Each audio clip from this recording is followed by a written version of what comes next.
नमस्कार दोस्तों, मेरे YouTube चैनल पर आपका हार्दिक स्वागत है। उम्मीद करता हूँ आप अच्छे से होंगे और कोरोना गाइडलाइन का पालन कर रहे होंगे। मेरे द्वारा बनाए गए वीडियो आपको पसंद आ रहे होंगे। आप मेरे चैनल को सब्सक्राइब करें और पास में बेल आइकन को प्रेस करें ताकि मेरे वीडियो का नोटिफिकेशन सबसे पहले आप तक पहुँचे। और वीडियो को लाइक और शेयर करना ना भूलें। अगर किसी प्रकार कोई दिक्कत आती है टॉपिक पर तो आप कमेंट कर सकते हैं, मैं उचित जवाब देने की कोशिश करूँगा। तो चलिए वीडियो शुरू करते हैं। दो पद हमारे हो गए थे। तीसरे शुरू करते हैं। मैं निज उर का उद्गार लिए फिरता हूँ। किसकी कविता है ये? किसकी कविता पढ़ रहे हैं अपन? हरिवंश राय बच्चन। हरिवंश राय बच्चन की। कौन सी कविता? आत्म परिचय। इस कविता के माध्यम से कवि ने अपना परिचय दिया है, आत्म परिचय। मैं निज उर के उद्गार लिए फिरता हूँ, मैं निज उर के उपहार लिए फिरता हूँ। है यह अपूर्ण संसार न भाता मुझको, न मुझको भाता। मैं स्वप्नों का संसार लिए फिरता हूँ। मैं जला हृदय में अग्नि दहा करता हूँ, सुख दुख दोनों में मग्न रहा करता हूँ। जग भव सागर तरने को नाव बनाए, मैं भव मोजों पर मस्त बहा करता हूँ। मैं भव मोजों पर मस्त बहा करता हूँ। निज, निज उर मतलब अपने हृदय में। निज मतलब खुद का। उर मीन्स हृदय। उद्गार होता है भावनाएं, विचार, नए नए भाव, नए नए विचार। उपहार क्या होता है? भेंट। उपहार क्या होता है? भेंट। निज अपना और हृदय, उद्गार, भावनाएं, नए नए विचार, उपहार, प्रेम रूपी भेंट। अपूर्ण मतलब जो अधूरा है, जो संसार अधूरा है। सपनों का संसार मतलब कल्पनाओं का संसार। मैं जला हृदय में अग्नि दहा करता हूँ, अग्नि जलाकर फिरता रहता हूँ। सुख दुख दोनों में मग्न बहा करता हूँ। जग भव सागर तरने को नाव बनाए। जग मतलब संसार, भव सागर मतलब संसार रूपी सागर, और भव मोजो मतलब संसार सागर रूपी लहरों पर। मोजो बोलते हैं लहरों को। भव सागर मतलब संसार रूपी सागर। तरने को मतलब पार करने को क्या बनाता है? नाव बनाता है। डिफिकल्ट वर्ड आपको आगे होंगे। चलिए शुरू करते हैं। कवि बच्चन क्या कहते हैं? कवि बच्चन कहते हैं कि मैं अपने हृदय के भावों को लिए हुए फिरता रहता हूँ। मैं अपने हृदय के भावों को लिए हुए फिरता रहता हूँ। मैं अपने हृदय में संसार के लिए प्रेम का उपहार भी लिए फिरता रहता हूँ। मैं निज उर के उद्गार लिए फिरता हूँ, मैं निज उर के उपहार लिए फिरता हूँ। मैं अपने हृदय के भावों को लिए हुए फिरता रहता हूँ। मैं अपने हृदय में संसार के लिए प्रेम का उपहार लिए फिरता रहता हूँ। निज उर के उपहार, उपहार मतलब प्रेम का उपहार लिए फिरता हूँ। मैं संसार के लिए प्रेम का उपहार लिए फिरता रहता हूँ। मतलब मेरे लिए सब, सारे संसार के लोगों के लिए क्या है? मेरे हृदय में प्रेम भरा हुआ है। सबके लिए मेरे मन में कल्याण की भावना है। मैं किसी का बुरा नहीं सोचता। लोग मेरा बुरा सोचते होंगे लेकिन मैं किसी का बुरा नहीं सोचता हूँ। है यह अपूर्ण संसार ने मुझको भाता। कवि संसार के विषय में बताते हुए कह रहा है कि यह संसार है ना, यह अधूरा है, अपूर्ण है, यह मुझे अच्छा नहीं लगता है। मतलब इस संसार में प्रेम का अभाव है, और जहां जहां प्रेम का अभाव है वो चीजें मुझे अच्छी नहीं लगती है, क्योंकि मैं खुद प्रेम करता हूं और प्रेम ही चाहता हूं। लेकिन ये संसार में प्रेम का अभाव है, इस कारण से कवि संसार को क्या बता रहा है? अधूरा। कि ये संसार अधूरा है, ये मुझे अच्छा नहीं लगता है, क्योंकि इसमें प्रेम का अभाव है। इसलिए मैं स्वप्नों का संसार लिए फिरता हूं। मैं स्वप्नों का संसार लिए फिरता हूं। इसलिए मैं अपने सपनों का संसार लिए फिरता रहता हूं, जहां प्रेम की कोई कमी नहीं है। मैं अपनी कल्पनाओं का संसार लेकर फिरता रहता हूं, जहां किसी प्रकार की कमी नहीं है, जहां प्रेम की कोई कमी नहीं है। सपनों का संसार, अपना सपनों का संसार मतलब प्रेम का संसार लिए फिरता रहता हूँ। मेरे प्रेम के संसार में प्रेम की कोई कमी नहीं है। मेरी कल्पनाओं के संसार में प्रेम की कोई कमी नहीं है। मैं जला हृदय में अग्नि दहा करता हूँ, सुख दुख दोनों में मग्न रहा करता हूँ। क्या कह रहा कवि? कि मेरे हृदय में प्रेम की अग्नि जलती रहती है। मैं जला हृदय में अग्नि दहा करता हूँ। मैं मेरे हृदय में प्रेम रूपी अग्नि जलाए फिरता रहता हूँ, या मेरे हृदय में प्रेम की अग्नि जलती रहती है, और मैं उसमें तपता रहता हूँ। सुख दुख दोनों में मग्न रहा करता हूँ। मैं सुख में भी और दुख में भी, दोनों तरह के भावों में, अच्छे में भी बुरे में भी, दोनों तरह के भावों में समान रूप से मस्त रहता हूं। संसार के लोग क्या करते हैं? जग भव सागर तरने को नाव बनाए। संसार के लोग तो इस भव सागर को तरने के लिए, पार करने के लिए नाव बनाते हैं। जग भव सागर तरने को नाव बनाए, मैं भव मोजों पर मस्त बहा करता हूं। इस संसार के लोग तो इस संसार सागर को पार करने के लिए नाव बनाते हैं, तरह तरह के पुण्य कार्य करते हैं, दान वगैरह करते हैं कि कैसे भला हो जाए, मोक्ष की प्राप्ति हो जाए। और मैं इस संसार रूपी सागर पर अपनी मस्ती से बहता रहता हूँ, मस्ती के साथ बहता रहता हूँ। मतलब कवि के ऊपर संसार की इन कठिनाइयों का कोई प्रभाव नहीं पड़ता है, वो इन कठिनाइयों से विचलित नहीं होता है और अपनी मस्ती में अपना जीवन जी रहा है। हाँ बेटा बोलो। जो सर मोजो। मौजो मतलब लहरों, लहरों, सर संसार सागर की लहरों पर मस्ती से बह रहा हूँ, मेरे ऊपर संसार की कठिनाइयों का कोई असर नहीं होता है, मैं मस्ती से अपना जीवन यापन कर रहा हूँ। हाँ बेटा बोलो। सर इसके विशेष में भी 6 का अनुप्रास अलंकार ही आएगा ना? बिल्कुल आएगा छेकानुप्रास, छेकानुप्रास सब में आएगा, सब में छेकानुप्रास आएगा। नहीं छेकानुप्रास सब में नहीं आएगा, अनुप्रास सब में आएगा। छेकानुप्रास तो हाँ आपने सर, कहाँ पे देखा ये बताओ? दहा छेकानुप्रास रहा बहा आ रहा है ना लास्ट में बार बार। हाँ बिल्कुल हो सकता है। नहीं नहीं नहीं, लास्ट में कैसे आएगा बेटा? लास्ट में तो अंत्यानुप्रास होता है। अंतन नहीं प्रसाद। सर आप देखो कैसे, इसमें दहा रहा बहा तीनों वर्ड मतलब आ की आवृत्ति आ रही है ना बार बार में। आपको कल भी यही बात बता रहा था मैं और आज भी यही बात बताऊं, कल समझ में नहीं आया आपको? मैंने कहा छेकानुप्रास थोड़ी है ये, अंत्यानुप्रास है। और अंत्यानुप्रास में मैंने कहा था यहाँ पे नहीं मानेंगे अपन, दो शब्द ये रहा दहा है ना, ऐसे आते ना, रहा दहा और बहा ऐसे आ जाते, तब अपन मान लेते, एक ही पंक्ति में आ जाते नहीं सिधाई में, तो अपन मान लेते अंत्यानुप्रास। इसके अलावा अपन अंत्यानुप्रास यहाँ पे मानेंगे, यहाँ पे सर अंत्यानुप्रास जरूरी है। है क्योंकि वो एक ही लाइन में पूरी एक पंक्ति के अंदर भी तो आ सकते हैं। मैंने बेटा दोनों सिचुएशन आपको बता दी, आप कैसे ऐसे कंफ्यूज क्यों हो रहे हो? दोनों सिचुएशन मैंने आपको बता दी, एक तो एक ही पंक्ति में आए ऐसे, और फिर इनका अंतिम पार्ट देखा जाएगा, बताया। और एक मैंने बताया तो वो पंक्ति के अंतिम वाला देखना पड़ेगा, ये नहीं कि एक यहाँ से उठा लिया, एक यहाँ से उठा लिया, एक यहाँ से उठा लिया, ये बीच में नहीं उठाया जाएगा अंत्यानुप्रास में। एक तो एक ही पंक्ति में लगातार आने वाले शब्दों के अंतिम पार्ट वो देखा जाएगा। मैंने उदाहरण दिया था बना मना ब्रजांगना, ऐसा कुछ दिया था, ठीक है, एक ही पंक्ति वाला। और एक है पंक्तियों के अंत में देखा जाएगा, ऐसे नहीं कि बीच में से उठा लिया रहा दहा, ये ऐसे नहीं होगा बिल्कुल भी, ठीक है। और वो होगा छेकानुप्रास नहीं होगा, ये होगा अंत्यानुप्रास, कंफ्यूज मत हो। और ऐसे कंफ्यूज हो जाओ तो सिर्फ अनुप्रास करना है आपको, अंत्यानुप्रास छेकानुप्रास वर्त्यानुप्रास उत्यानुप्रास नहीं करना है, वो आपको तभी करना है जब आप बिल्कुल कंफर्म हो, ठीक है। एग्री यस बेटा? Sir, yes sir. Okay okay, चलो आगे देखो। मैं यौवन का उन्माद लिए फिरता हूँ, मैं यौवन का उन्माद लिए फिरता हूँ, उन्मादों में अवसाद लिए फिरता हूँ, जो मुझको बाहर हंसा रुलाती भीतर, मैं हाय किसी की याद लिए फिरता हूँ। देखो आत्म परिचय, कविता का नाम आत्म परिचय, अपना परिचय दे रहा है वो, बार बार मैं शब्द का यूज कर रहा है, मैं ऐसा हूं, मैं वैसा हूं, मैं ये करता हूं, मैं वो करता हूं, मैंने ऐसा किया था, मैंने वैसा किया था। मैं यौवन का उन्माद लिए फिरता हूं, मैं उन्मादों में अवसाद लिए फिरता हूं, जो मुझको बाहर हंसा रुलाती भीतर, मैं हाय किसी की याद लिए फिरता हूं। कर यत्न मिटे सब ये सत्य किसी ने जाना, देखो क्वेश्चन मार्क है, और जहां क्वेश्चन मार्क आता है ना अपन प्रश्नालंकार कर सकते हैं। कौन सा अलंकार? प्रश्नालंकार। 8 अलंकार हमने पढ़ लिए हैं, उपभेद नहीं बता रहा, मैं अलंकार बता रहा हूँ, 8 अलंकार हमने पढ़ लिए। उसके अलावा एक मैंने बताया था आपको पुनरुक्ति प्रकाश, वो हमने चलते चलते पढ़ लिया था और इजीली समझ में भी आ गया था, क्योंकि इसमें कोई भेद ही नहीं है, बिल्कुल इजीली है। शब्द की पुनरावृत्ति हो जाए, अर्थ ना बदले, सेम हो, तो पुनरुक्ति प्रकाश अलंकार। प्रश्नवाचक जहां आ जाए प्रश्नालंकार हो जाएगा। और एक और पढ़ा था हमने चलते चलते, कौन सा पढ़ा था, कोई बताएगा? मुझे याद नहीं आ रहा। हाँ एक अतिशयोक्ति, अतिशयोक्ति, हाँ जहां पे सर। बात को, हाँ मोनू बोल रहे बेटा, क्या बोल रहे बेटा? सर ये बोला था अतिशयोक्ति।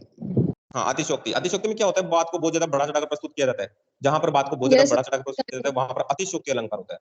तो 8 तो वो और 3 ये अलंकार हो गए, 11 अलंकार हो गए। हम इजीली व्याख्या में विशेष में लिख सकते हैं, कहीं ना कहीं तो कुछ ना कुछ तो मिल ही जाएगा, वरना अनुप्रास तो मिल ही जाएगा, ठीक है।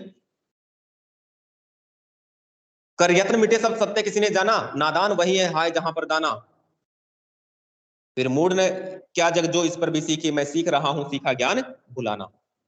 यौवन क्या होता है? यौवन, टीनेज। यौवन किसको बोलते हैं?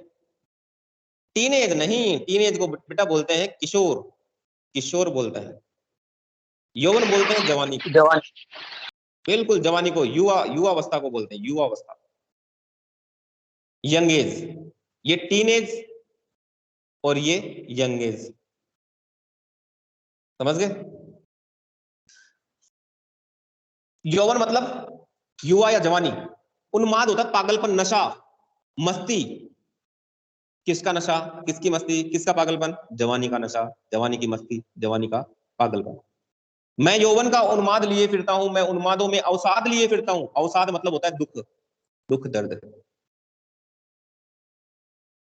किसका? अवसाद का। उन्माद नशा भी हो सकता है, मस्ती भी हो सकती है, एक पागलपन भी हम कह सकते हैं। होता है कि नहीं होता? यौवन हो गया, जवानी। ठीक है, और कोई डिफिकल्ट वर्ड मुझे लग रहा नहीं है इसमें। तो चलिए देख लीजिए क्या है इसका अर्थ। क्या कह रहा कवि बच्चन जी? क्या कह रहे हैं? मैं अपनी जवानी की मस्ती में, नशे में मस्त रहता हूँ। मैं यौवन का उन्माद लिए फिरता हूँ, उन्मादों में अवसाद लिए फिरता हूँ, जो मुझको बाहर हंसा रुलाती भीतर। मैं हाय किसी की याद लिए फिरता हूँ। हाय दुखी होकर बोल रहा है वो कि मुझे किसी की याद आती है। किसी? कौन? मेरे अपने प्रिय की याद आती है मुझे। क्या कह रहे हैं बच्चन जी? मैं अपनी जवानी की मस्ती में मस्त रहता हूँ, जवानी के नशे में मस्त रहता हूँ, और इसी मस्ती और दीवानगी में मैं कई बार दुखी भी हो जाता हूँ। उन्मादों में अवसाद लिए फिरता हूँ, मैं दुखी भी हो जाता हूँ। इसी मस्ती में, इसी नशे में, इस जवानी के नशे में कई बार क्या हो जाता हूँ? बहुत ज्यादा दुखी हो जाता हूँ।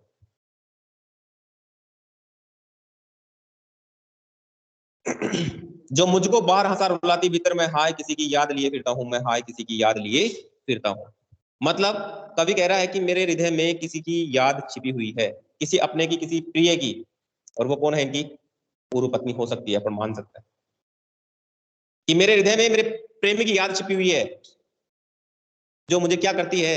विवश करती है। क्या करने को? बाहर हंसा रुलाती भीतर। बाहर से तो हंसते रहने को मुझे विवश करती है, लेकिन फिर भी मैं अंदर अंदर रोता रहता हूँ। उसको याद करके मैं रोता रहता हूँ। मेरे हृदय में किसी अपने की याद छिपी हुई है, जो मुझे बाहर से हंसते रहने के लिए, बाहर से हंसते रहने के लिए विवश करती है, लेकिन मैं अंदर ही अंदर उसे पाने के लिए क्या करता रहता हूँ? रोता रहता हूँ। आया समझ में? Yes sir. मैं यौवन का उन्माद लिए फिरता हूँ, उन्मादों में अवसाद लिए फिरता हूँ, जो मुझको बाहर हंसा रुलाती भीतर। मैं हाय किसी की याद लिए फिरता हूँ। 2-3 बार पढ़ लेंगे ना तो आधा तो वैसे समझ में आ जाएगा। ठीक है, आगे देखते हैं। क्या कह रहा है? कर यत्न मिटे सब सत्य किसी ने जाना। कर यत्न मिटे सत्य किसी ने जाना, नादान वही है हाय जहां पर दाना। फिर मूड ने क्या जग जो इस पर भी सीखे, मैं सीख रहा हूं सीखा ज्ञान भुलाना। क्या कहता है कवि? कवि कहता है संसार को जानने के लिए लोगों ने बहुत से यत्न किए। यत्न मतलब, यत्न मतलब प्रयास। प्रयास। प्रयास किए, बहुत ज्यादा प्रयास किए, बहुत ज्यादा प्रयत्न किए, कोशिश की, जिनमें से मिट गए। प्रयास करते करते कुछ तो, प्रयास करते करते ही क्या हो गए? मिट गए, अर्थात मर गए। मिट गए, मर गए। ठीक है, प्रयास करते करते ही अनेक प्रयत्न किए लोगों ने संसार को जानने के लिए, सत्य को जानने के लिए, लेकिन मिट भी गए, मर भी गए। लेकिन क्या हुआ? सत्य किसी ने जाना। देखो क्वेश्चन मार्क। मतलब क्या हुआ? सत्य किसी ने जाना, मतलब फिर भी किसी ने सत्य को नहीं जाना, अर्थात कोई सत्य नहीं जान पाया। कोई सत्य नहीं जान पाया। जिसे देखो वही नादानी कर रहा है। नादान वही है हाय जहां पर दाना। जिसे देखो वही नादानी कर रहा है। जिसे जहां भी धन दौलत सुख वैभव भोग विलास की सामग्री, भौतिक सुख सुविधाओं की सामग्री जहां मिल जाती है, वो वहीं पे खिसक लेता है, चला जाता है उनकी तरफ, अटक हो जाता है। सुख सुविधाओं का सामान जहां भी मिलता है ना, अपन उसी तरफ चले जाते हैं। जरा सी परेशानी आ जाती है, अपन भाग जाते हैं, परेशानी से दूर हो जाते हैं, दूर होने की सोचने लगते हैं, यार यहाँ से कैसे निकले। मतलब जिसे जहां भी सुख वैभव धन दौलत भोग विलास की सामग्री मिल जाती है, वो वहीं पर दाना चुनने लगता है। नादान वही है हाय जहां पर दाना, मतलब अपना स्वार्थ पूरा करने लगता है। जिसे दान, जहां दाना मिलता है वो वहीं पर चुग्गा लेने के लिए चला जाता है। पक्षियों को दाना डालते हैं, आ जाते हैं ना वहां पे, अपना स्वार्थ पूरा करने के लिए, अपना पेट पालने के लिए। यही बात इस उदाहरण के माध्यम से बताई गई है। नादान वही है हाय जहां पर दाना, जिसे देखो वो सब नादानी कर रहे हैं, पागलपन दिखा रहे हैं। धन वैभव के चक्कर में दाना चुगने लगता है व्यक्ति, मतलब अपना स्वार्थ सिद्ध करने लगता है। ऐसे लोग कवि की दृष्टि में क्या होते हैं? मूड होते हैं। मूड मतलब होता है मूर्ख। ऐसे लोग कवि की दृष्टि में क्या होते हैं? मूड होते हैं, मूर्ख होते हैं। फिर मूड ने क्या जग जो इस पर भी सीखे। कवि कह रहा है कि फिर ये जो संसार है, जग है, संसार, ये मूड नहीं हुआ क्या? ये मूर्ख नहीं हुआ क्या? कि इस पर भी नहीं सीखता है। किस पर नहीं सीखता है? जानबूझकर वो मोह माया के चक्कर में फंसे हुए हैं, धन दौलत के चक्कर में फंसे हुए हैं, उनकी तरफ आकर्षित होते हैं, उलझे रहते हैं मोह माया में। तो कवि कह रहा है तो फिर क्या ये संसार मूर्ख नहीं है क्या? मतलब है, मूर्ख है। ये संसार क्या है? मूर्ख है, जो भोग विलास धन वैभव के चक्कर में उलझा रहता है, मोह माया के चक्कर में फंसा रहता है। मैं सीख रहा हूँ सीखा ज्ञान बुलाना, और मैं क्या करूं, सीख रहा हूं, मैं इस सीखे हुए ज्ञान को और ज्यादा सीखे हुए ज्ञान को बुला रहा हूं। मतलब ऐसा नहीं करता, मैं मोह माया के पीछे नहीं भाग रहा हूं, मैं दुनिया को प्यार बांटता हुआ भाग रहा हूं, दुनिया को प्रेम बांटता हूं, प्रेम का उपहार बांटा हूं। मतलब मैं इस ना समझी को समझ गया हूं कि कुछ भी नहीं रखा, कुछ भी नहीं रखा इस मोह माया में, धन वैभव भोग विलास में कुछ भी नहीं रखा। मैं इन सारी बातों को भुलाकर कुछ नया सीख रहा हूं, और नया क्या है, प्रेम बांट रहा हूं लोगों को। क्या करता हूं, प्रेम बांट रहा हूं, प्यार बांटने का काम करता हूं। मैं और जग और कहां का नाता, मैं बना बना कितने जग रोज मिटाता, जग जिस पृथ्वी पर जोड़ा करता वैभव, मैं प्रतिपग उस पृथ्वी को ठुकराता, मैं प्रतिपग उस पृथ्वी को ठुकराता। मैं निज रोदन में राग लिए फिरता हूं, शीतल वाणी में आग लिए फिरता हूं, वो जिस पर भूपों के प्रासाद निछावर, मैं वह खंडहर का भाग लिए फिरता हूं। मैं और हूं और जग कुछ और है, मैं और हूं और जग कुछ और है, मेरा और जग का, मेरे और संसार का कोई नाता ही नहीं है, कोई संबंध ही नहीं है। मैं तो कवि हूं और संसार दुनियादारी निभाने में व्यस्त है। और आपको पता है, मैंने तो मेरा परिचय दे दिया है कि मैं तो इस टाइप का नहीं हूं, मैं तो अलग टाइप का हूं। दुनियादारी का मेरे ऊपर फर्क नहीं पड़ता है, मैं धन वैभव के पीछे नहीं भागता हूं। मैं तो कवि हूं और ये संसार दुनियादारी निभाने में लगा हुआ है, इसलिए मेरा और संसार का कोई भी संबंध नहीं है, कोई नाता नहीं है। नाता मतलब संबंध,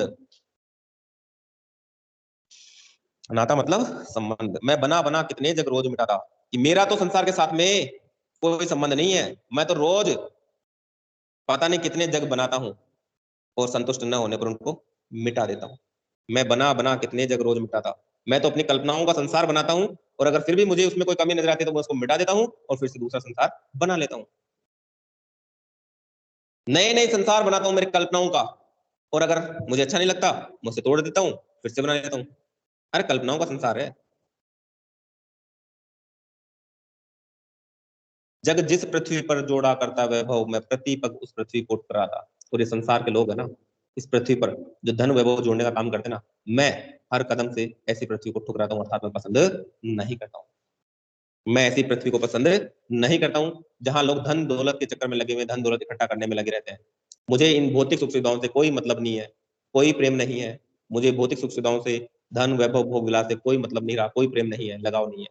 पूरी तरह से मैं इस पृथ्वी को ठुकरा देना चाहता हूँ, और मैं दुनिया को प्यार बांटा हुआ आगे चलना चाहता हूँ।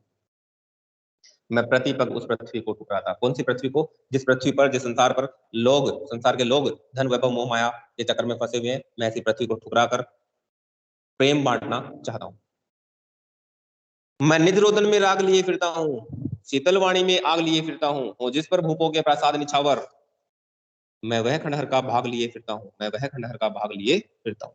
क्या कह रहा है कवि, निज रोदन में राग लिए फिरता हूँ। देखो विरोधाभासी बातें आ गई ना, विरोधाभासी बातें। निज रोदन, निज रोदन में राग लिए फिरता हूँ, रोदन में राग, शीतल वाणी में आग। अपने परिचय में पढ़ा था ये बातें, पढ़ी थी ना परिचय में, कि विरोधाभासी बातें। रोदन में राग, रोने में राग कैसी हो सकती है, संगीत कैसा हो सकता है, और शीतल वाणी में आग कैसे, एक पहले से ठंडी है और उसमें आग कैसे हो सकता है। तो कवि कह रहा है कि मेरे रोदन में भी प्रेम का भाव झलकता है, रोने में भी, जब मैं रोता हूं तो उसमें भी प्रेम का भाव झलकता है। मेरी वाणी मतलब मेरी कविता शीतल है, मतलब मधुर है, उसमें भी प्रेम की आग भरी हुई है।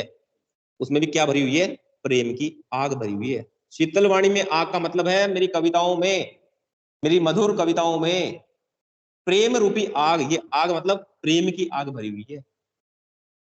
मेरे रोने में भी एक प्रकार का प्रेम का भाव झलकता है, जब मैं रोता हूं तभी मेरे रोने में भी प्रेम का भाव झलकता है। मेरी कविता में भी, मधुर कविता है, उसमें भी प्रेम की आग भरी हुई है, मतलब विरह वेदना भरी हुई है। विरह वेदना, प्रेमाग्नि बोले तो ना, अग्नि वेदना, विरह वेदना, विरहाग्नि जिसको हम बोलते हैं, विरहाग्नि, विरह की अग्नि जलाकर राख कर देती है। विरह की अग्नि प्रेमी प्रेमिका को जब वो बिछुड़ते हैं, दूर दूर रहते हैं, तो इस आग में जलते रहते हैं, इस आग में जलते रहते हैं। कौन सी आग में, विरहाग्नि में, विरह की अग्नि में।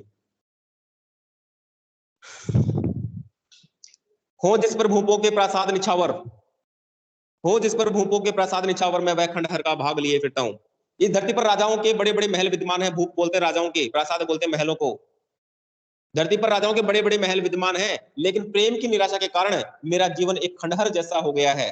मेरा जीवन कैसा हो गया है, खंडहर जैसा हो गया है, क्योंकि अब मेरे जीवन में क्या नहीं रहा, प्रेम नहीं रहा। आया समझ सर में कि वो खंडहर प्रेम क्या मेरा होता है? ज्यादा समय तक। हाँ बेटा, खंडहर क्या होता है सर? टूटे फूटे घर, टूटा फूटा बोलते हैं ना, घर घर बस जाता है फिर घर उजड़ जाता है। वो उजड़ना ही क्या होता है? खंडहर। आपने भानगढ़ का नाम सुना होगा, यस। भानगढ़ अलवर, है ना? बोलते हैं भूत रहते हैं, 8 बजे बाद नहीं जाने देते वहां पे, भूतों का मार्केट लगता है वहां पे रात को, ऐसा सुना यस होगा। सर। मैं भी गया था, डरता डरता देख रहा था कहीं दिन में ना आ जाए, क्योंकि समय 12 बजे का था। सुन रखा था, बोलते हैं 12 बजे भूत आते हैं, लेकिन ऐसी कोई बात नहीं है। ठीक है बेटा, तो सर भूत होते हैं क्या? बात क्या कर रहे थे? नहीं, मैं तो नहीं मानता हूँ, लेकिन फिर भी बात सुनी हुई है तो मैं डर भी जाता हूँ। ऐसी बात भी नहीं है कि मैं डरता नहीं हूँ, ठीक है, लेकिन मैंने आज तक देखा नहीं है। अब वो नेगेटिव तो एनर्जीज होती है। सर भूत भूत लेकिन नहीं होते बेटा ना? होते बचपन से क्या है कि एक डर मन में बैठ जाता है, भूत भूत भूत, अंधेरा अंधेरा होते ही भूत का नाम याद आता है, डर लगता है। बाकी ऐसा अभी तक सर देखा भूत नहीं है, और भगवान ना करे कभी सर देखना भूत नहीं पड़े। होते ना? ठीक है, हाँ आई थिंक नहीं होते, भूत नहीं सर होते, भगवान आत्मा होते होती है। हैं। आत्मा होती है, आत्मा होती है, सर बिल्कुल। भगवान भगवान तो होते है ही हैं। बेटा, ईश्वर ईश्वर तो है ही बेटा, ईश्वर तो है ही एक अदृश्य शक्ति। हमने क्या पढ़ा है कबीर में? कबीर ने क्या कहा था? एक अदृश्य शक्ति है जो हम सबको चला रही है। अब कोई उसको कृष्ण मान लेता, कोई उसको अल्लाह मान लेता, कोई उसको खुदा मान लेता, कोई गुरु ग्रंथ साहिब मान लेता, कोई उसको पता नहीं क्या मान लेता है, ईशा मान लेता है, ईसा मसीह मान लेता है, कोई क्या मान लेता है। वो सबके ऊपर डिपेंड करता है, वो हमारी सोच के ऊपर डिपेंड करता है। हम सब एक हैं, हम कोई अल्लाह थोड़ी है, हम सबकी रगों में वही खून बह रहा है। ये थोड़ी है कि हिंदू के अलग बह रहा है, मुस्लिम के पीला वाला बह रहा है, उसके हरा वाला बह रहा है, उसके नीला वाला बह रहा है, ऐसा थोड़ी है। हम सब एक है। कबीर जी ने कहा था ना कि एक ईश्वर की सत्ता तो है, ऐसा तो मानना पड़ेगा जो हम सबको चला रहा है। आत्मा परमात्मा एक है, जो अलग अलग मानते हैं उनकी नरक जैसी स्थिति बताई कबीर जी ने। तो इस मुद्दे पर हम ज्यादा बातें नहीं करेंगे बेटा, ठीक है? आप मुझे ज्यादा लंबा चलाने में थे इस मुद्दे पर, लेकिन मैं नहीं चलूंगा। चलिए देखते हैं। मैं सर निज रोदन सीखा में, ज्ञान बुलाना का दोबारा बताने के बाद, किसका बेटा? सीखा ज्ञान बुलाना, ये पीछे था ना भी एक,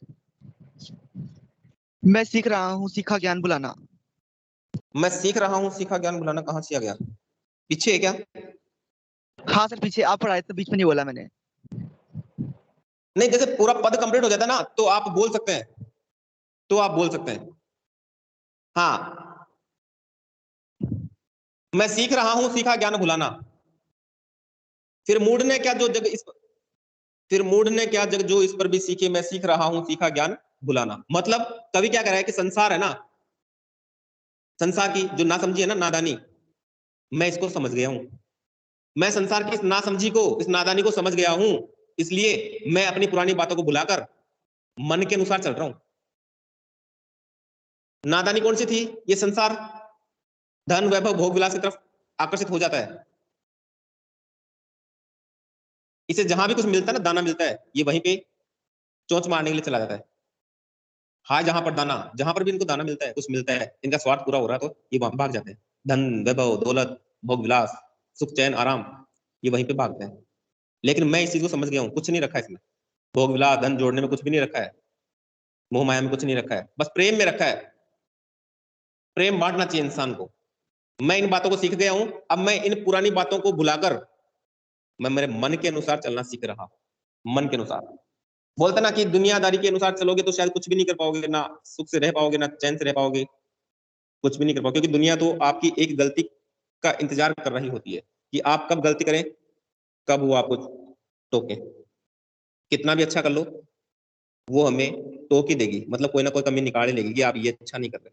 ठीक है, तो दुनियादारी की चिंता मत करो, लेकिन आप करो अच्छा काम, अच्छा करो। ये नहीं कि दुनियादारी की चिंता तो करनी नहीं है, मन मर्जी करेंगे, नहीं, काम अच्छा करो लेकिन। ठीक है, दुनियादारी की चिंता मत करो, बस अपने आप को। अगर बेटा अपन कुछ गलत करते ना तो हमारी आत्मा हमें पहले टोक देती है। हमारी आत्मा हमें पहले टोक देती है कि बेटा तू ये अच्छा नहीं कर रहा, गलत कर रहा है। सोच लेना, कभी भी आप कुछ गलत करके देख लेना, आप एक चींटी को भी मारेंगे ना, आपकी आत्मा आपको पहले टोक देगी, बेटा इसका पाप लगेगा। मार के देखना, कभी ये विचार आता है कि नहीं आता? ये विचार पक्का आएगा, हमारी आत्मा पहले टोक देती है। चलो, कहां से आ गए थे? मैं रोया इसको तुम कहते गाना, कहां से आ गए थे बेटा? खंडहर का भाग लिए यहाँ फिरता। से पढ़ा है सर, एक बार दोबारा रिपीट कर दो। मैं निज रोदन में राग लिए फिरता हूँ। हाँ, मैं निज रोदन में राग लिए फिरता हूँ, शीतल वाणी में आग लिए फिरता हूँ, हो जिस पर भूपों के प्रसाद निछावर, मैं वह खंडहर का भाग लिए फिरता हूँ। क्या कह रहा है कवि कि मेरे रोने में भी प्रेम का भाव झलकता है, मेरी वाणी शीतल है अर्थात मेरी कविता मधुर है, उसमें भी प्रेम की आग भरी हुई है अर्थात विरह की अग्नि भरी हुई है, विरह का दुख भरा हुआ, विरह वेदना भरी हुई है।